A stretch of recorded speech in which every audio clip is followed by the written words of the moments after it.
I'm absolutely delighted to be here. Normally my wife would be with me too, but she had a concert. She's a violinist, and she decided to go back to West Palm Beach, which has weather about the same as San Diego, so that worked out well for her. Thank you for this kind invitation. I'm very honored to be here amongst people who really care about this nation and are willing to work very hard to make sure that we maintain the freedoms that this nation provides for those who come after us.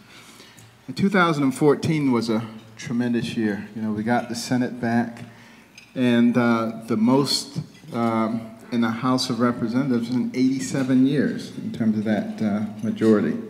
So, you know, there's a lot of congratulations to go around. And also the use of targeting voters, using technology, vetting candidates, having excellent candidates. But you know, that wasn't really the reason that we did so well in the midterms. I think it was really because our ideals are American ideals, and they are the ideals of the founders of this nation. And unfortunately, the ideals of the progressives are different. Now, that doesn't mean that they're bad people. It just means that they have ideals that are quite different than those of the people who founded this nation. And we really have two different camps in this country right now. We have those who believe that this is a nation that is for, of, and by the people. We have those who believe that this is a nation that is for, of, and by the government. And the people who have the second ideal, they're not new. They've been around for a long time in other countries, trying to achieve utopia, nirvana. They want to have a place where no one has to worry about anything from cradle to grave. The government will take care of them. And it sounds good on the surface. But all of those societies end up looking exactly the same. A small group of elites at the top who control everything, a rapidly diminishing middle class, and a vastly expanded dependent class. There's no variation on that. And if you look carefully, you will see that that is the pattern that we are starting to follow. But we have the opportunity to stop it and turn it around.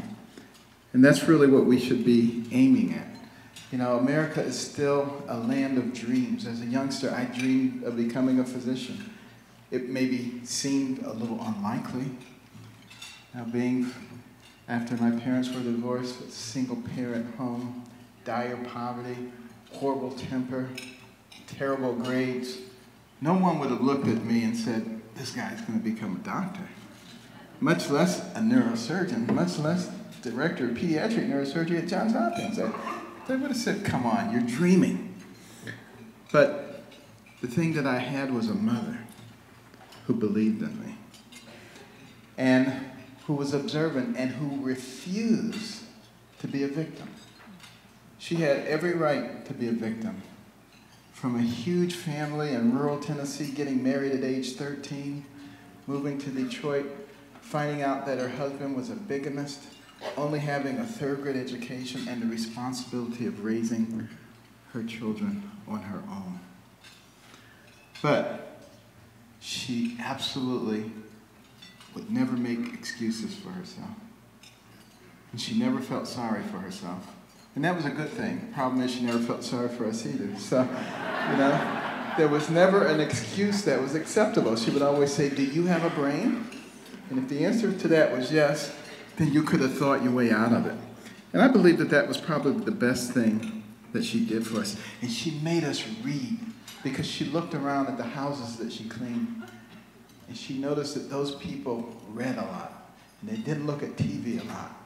And she came home and imposed that upon us. And we were not happy people by any stretch of the imagination. I mean, everybody else was outside playing, and here I am stuck in the house reading books. But, you know, back in those days, you had to do what your parents told you. I mean, There was no social psychologist saying let the kid express themselves. So, you know. But, you know, as I started reading those books, and particularly as I started reading about people of great accomplishment, I began to notice a pattern of using your brain, of thinking for yourself, of working hard toward your goal. I began to understand that the person who has the most to do with what happens to you in life is you. It's not the environment. It's not somebody else. And I stopped listening to all the people around me who were talking about what you can't do. I've heard so much of that throughout my life. You can't do this. You can't do that. Don't listen. That's the key. And I started using that brain. And what a difference that makes when you start to use that brain. The human brain, somebody might say I'm biased, but I believe it's the most fabulous organ system in the universe. It can do almost anything. Even a fetus, just a few weeks old, that brain is developing at a rate of 400 million neurons per day, becoming this incredibly sophisticated organ that remembers everything you've ever seen, everything you've ever heard, can process more than 2 million bits of information in 1 second. Think about a brain like that. And that's why we're challenged to use that brain. And I began to use that brain. I began to think for myself, and things began to change. My philosophies began to change. I remember one of the times when I really learned to think for myself, when I started medical school. I did poorly on the first set of comprehensive exams, and I was sent to see my counselor, and he looked at my record. He says, "You seem like a very intelligent young man. I bet there are a lot of things you could do outside of medicine."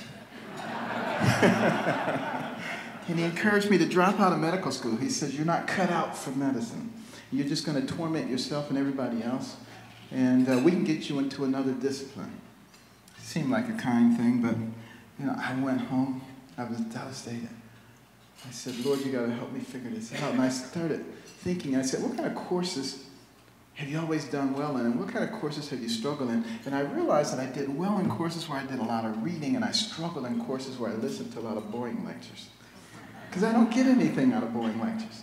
And there I was listening to 6 to 8 hours worth of boring lectures every day. So I made the executive decision to skip the boring lectures and to spend that time reading. And the rest of medical school was a snap after that. And I remember going back to my medical school some years later as the commencement speaker. And, and I was looking for that counselor because I was going to tell him he wasn't cut out to be a counselor. Because, you know, there's so many people who are just negative. And they can always tell you why something won't work. But will they expend any energy trying to figure out why something will work? And that's what we have got to begin to start thinking about. But, you know, in medical school, and even when I started my residency, I was still a liberal Democrat. You know, growing up in Detroit, where everybody always told you the Republicans were evil, racist people, and you didn't want anything to do with them. But, you know, during my residency, I started listening to Ronald Reagan. And I said, you know what? That guy makes a lot of sense. And I don't see any horns growing out of his head. And I started listening more carefully, and I started thinking for myself, and I was seeing all these patients who were coming in with just devastated lives because they had become victims. They had become dependent upon a system. And I realized that that was not the right model. And that's when I decided to become a Republican at that point for the first time. Much later on in life, I became an independent because I just don't like partisan politics. But more recently, I've returned to the Republican Party. Why? Because this is the party that represents freedom, independence, empowerment of the individual, love of our nation, of our Constitution, and of our history. And those are things that resonate so strongly with me. What we must do is we must learn to articulate those things in a much better way. We need to use our brains and not just react to things. Those big frontal lobes of ours allow us to extract information from the past and the present, process it, and project it into the future. And, you know, what I've noticed as I've been traveling around the country, and my wife and I are in about 4 or 5 states a week for the last year, just talking to the American people. Huge, enthusiastic crowds all over the place. It's really quite amazing. Because some of the things that I hear, some of the most common things I hear from elderly people, I had given up on America. It's just waiting to die. But you're giving me courage again. I've heard so many people say, I've never been involved in politics. But now, I think I'm going to get involved. And if you run, I'm going to volunteer. And I'll sell my house. I'll do whatever I need to do. I don't want them to do that, obviously. Save our children's future. Those are the 3 things I hear the most. There is widespread concern out there. I was not at all shocked by the results of the midterms. I knew that was going to happen just from listening to people. And I'll tell you what, that should be just the beginning.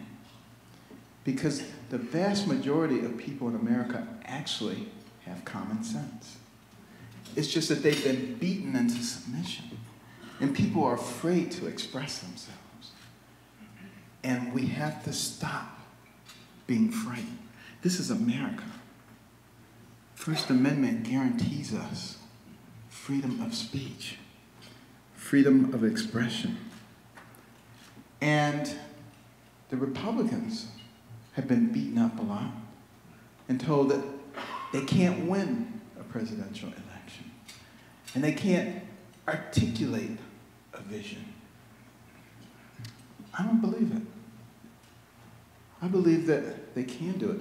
You know, I am thrilled to see Chairman Priebus reaching out to some of the communities that we have not talked to in the past. Please continue to do that.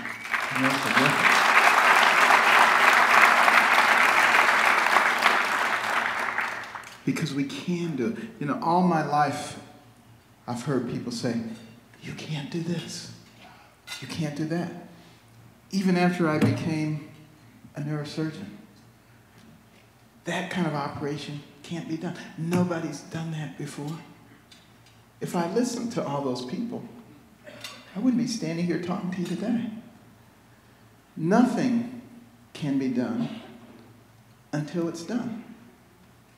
So we should not stop trying because something hasn't been done before. That's who we are. Americans with the can-do attitude.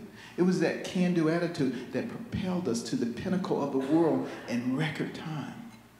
And what we cannot allow to happen is to exchange that can-do attitude for the what can you do for me attitude. Because that is what is really hurting us right now. And I think it's so important that we be the kind of people who are bold in our expressions. Don't be chicken livers. You know, I mean, the thing that irritates me the most when people say, well, we better not do that because then they'll blame us. Have you heard that? Newsflash, they're going to blame you anyway. So, do the right thing. Don't do the politically expedient thing. Do what's right for our nation. That's why so many of our citizens have tuned out. That's why 93 million Americans who could have voted did not vote in 2012. That's why 30 million evangelicals didn't vote, because they say it doesn't matter whether it's a Democrat or a Republican. They're all going to do the same things. They're just going to tinker around the edges. We don't need to tinker around the edges. We need to turn the ship around. It is about to go over Niagara Falls. And we got people leaning over the banister saying, there's a barnacle, let's deal with the barnacle. You got to turn the ship around. If we don't do it, the barnacles won't matter. And that means being bold. And it means being dramatic. So that people say, wow, now this is somebody who represents me. This is somebody who represents how I feel. Rather than, it doesn't matter which one's in there. They're all going to do the same things. We must also be willing to have values and principles that drive who we are, not political expediency. That's why I swear I will never be a politician. It doesn't matter what position the Lord chooses to put me in. I will not be a politician. I will not do things for political expediency, because there is such things as right and wrong. And this is a country that was based on Judeo-Christian values, and we should not throw those away. Not good.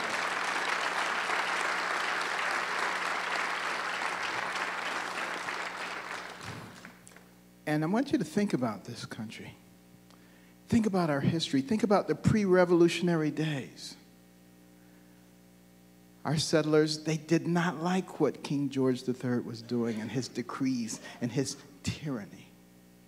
And they would get together in their barns, in their living rooms, and they would talk. What kind of nation do we want to have? What do we want to pass on to our children and to our grandchildren? What are we willing to fight for? And they encouraged each other. And a bunch of ragtag militiamen defeated the most powerful and professional military force on the planet. Why? Because they believed in what they were doing. They were willing to die for what they believed in. The British were not. Fast forward to today. What do we have? You've got ISIS. They got the wrong philosophy, but they're willing to die for what they believe, while we are busily giving away every belief and every value for the sake of political correctness. We have to change that.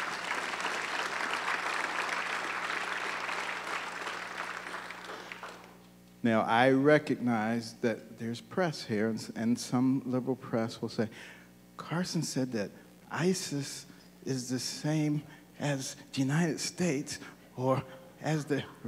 I mean, they are just so ridiculous. They are so ridiculous.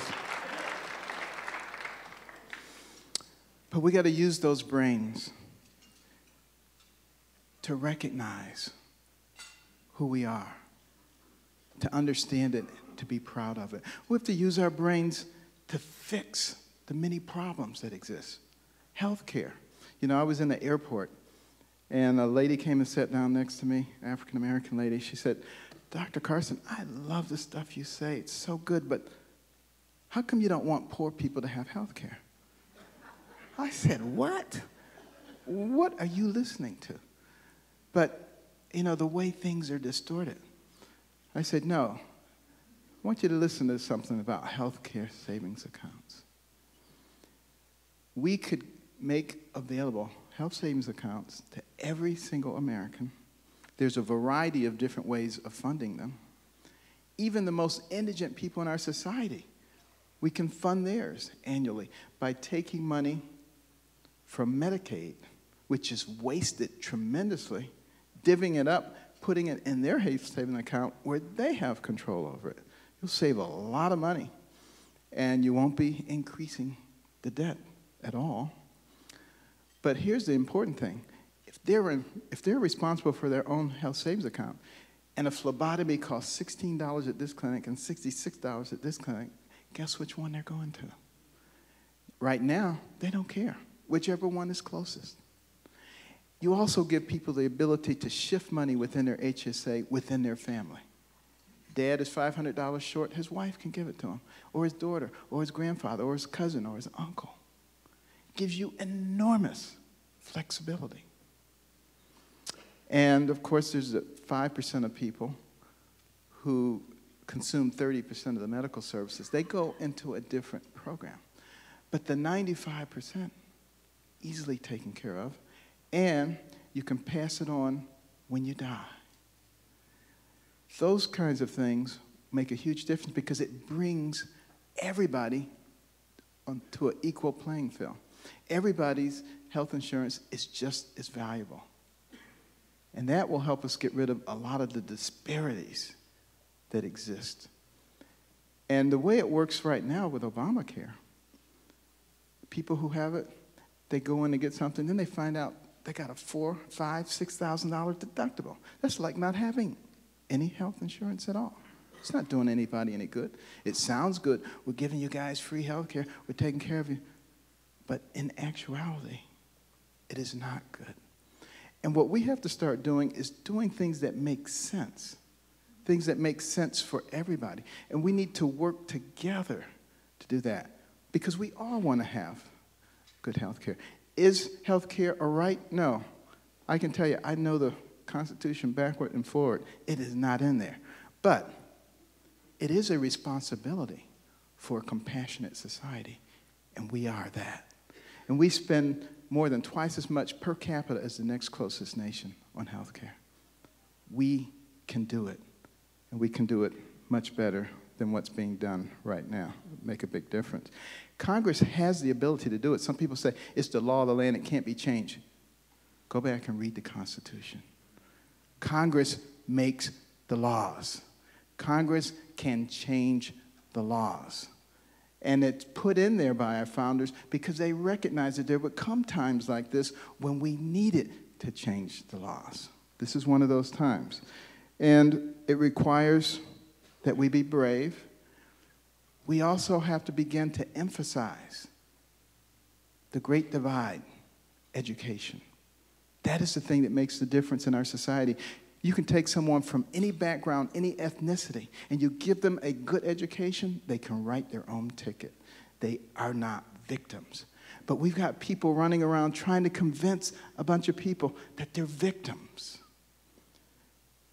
We also have to become compassionate. We have to invest in our fellow Americans.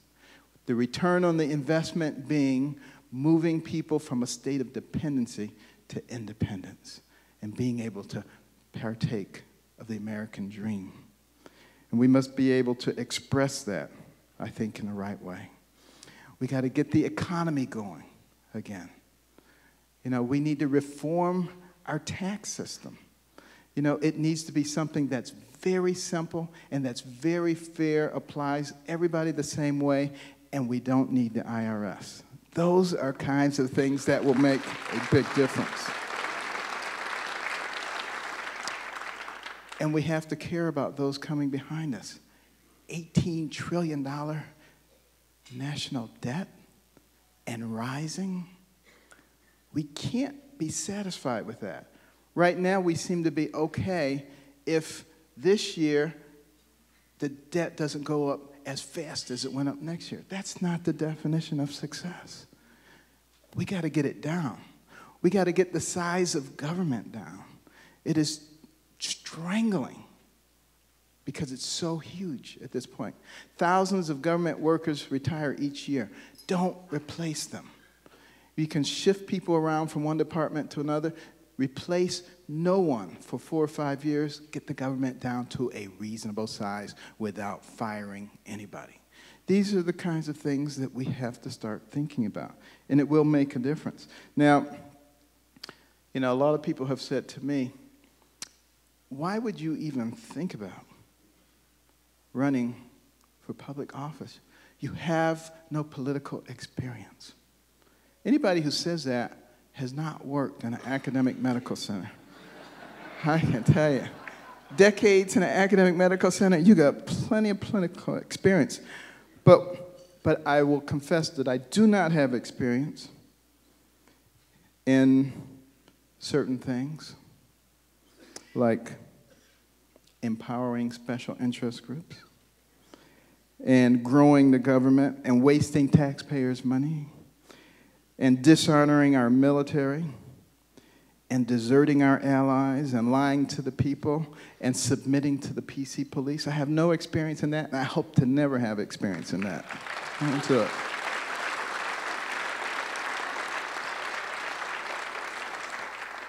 And then they say, but Carson says all these crazy things, you know?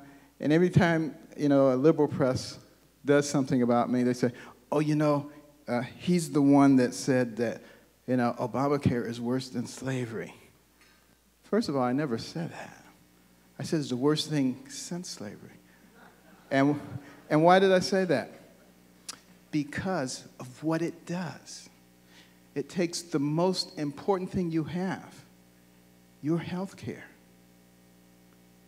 and it puts it under the control of the government. Fundamentally shifts the power equation in our nation. We have to understand what this nation is to understand why I made that comment. If we're sleeping at the wheel and we don't realize that that is the first step toward fundamentally changing this nation. Go back and read what Alinsky said about that and what Lenin said about that. That's the first step. We don't want to take that step, and that's why we need to reverse that. That's why I said it. And then they say, but Carson said America is Nazi Germany. No, of course they didn't say that. But they have to say things like that to make me fit their narrative so they can say, see, he's crazy. What I said is that most of the people in Nazi Germany did not believe in what Hitler was doing. But did they open their mouths? Did they stand up for what they believed in? No. And it led to a great human tragedy. We must be willing to stand up for what we believe in. And I said, it's the Gestapo tactics to use an agency of the United States like the IRS to attack your political foes. And I stand by those. I don't think there's anything crazy about that at all. And they say, but Carson said that homosexuality is the same as pedophilia and bestiality. Never said that. Don't believe that by any stretch of the imagination. But they have to say that. It has to fit their craziness narrative because they can't find anything else. I find them really quite amusing. I believe that any two human beings can do anything they want. I don't have any problem with that. They can even get it legalized so that they can have visitation rights and property rights. They just don't get to call it marriage. They just don't get to change the definition of marriage. That's all. Nobody gets to do that. And if you do it for one, you got to do it for the next one that comes along, and the next one that comes along, and pretty soon it has no meaning.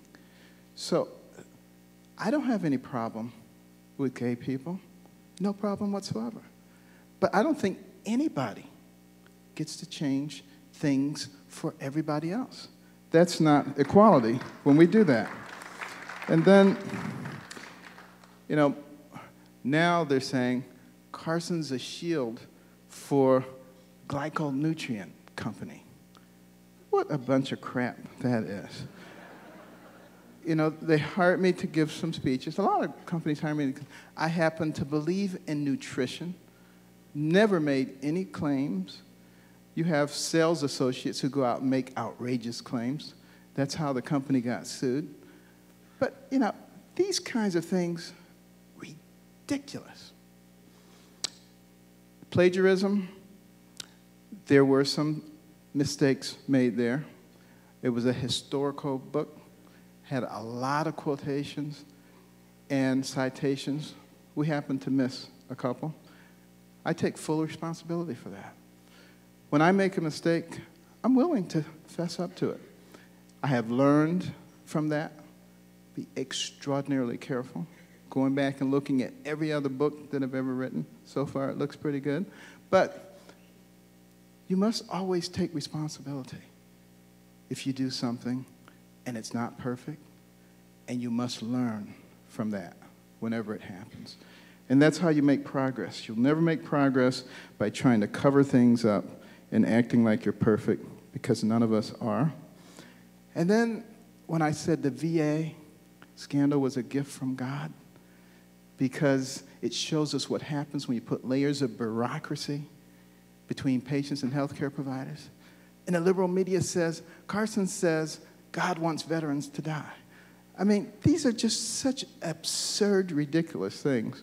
And in a way, it's been kind of helpful to me, because people are always coming up to me when I'm in the airport or airplanes. They say, don't listen to those silly people. Don't let them discourage you. We know they're going to attack you. And I do know that. Why are they going to attack me? They say Carson's insignificant. Don't worry about him. Why do they spend so much ink talking about me if they're not worried about me? And unfortunately, it's not just the left wing. Some of the right-sided people are a little bit worried too. But you know what? They shouldn't be. Because we should all be working toward the same thing. And that is to provide our best possible chance of winning the White House in 2016. And let's look at everybody.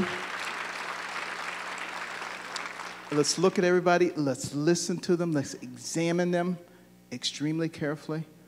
I say the more the merrier, because we will be able to sort out who the people are who can carry the right message, because we can't have another progressive who appoints 2 or 3 Supreme Court judges, because that will be the end of America as we know it. We simply cannot allow that to happen.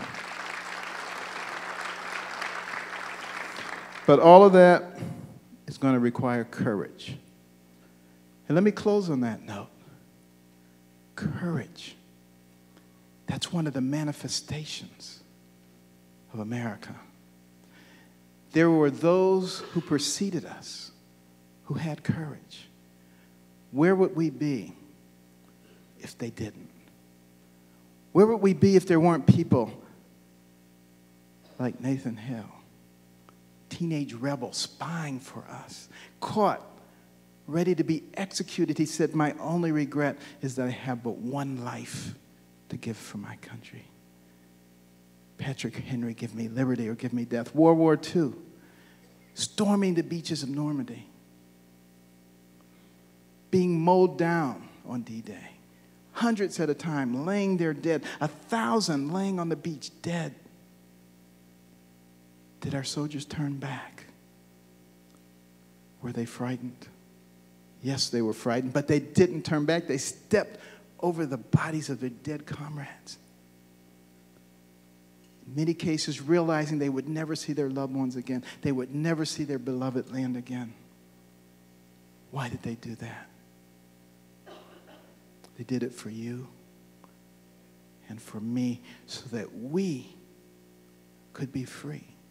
All of us, Democrats, Republicans, independents, we need to start fighting for what they fought for, and that's for America. They didn't fight for Republicans or Democrats or independents. They fought for America. They fought for American ideals. They fought for your freedom and my freedom.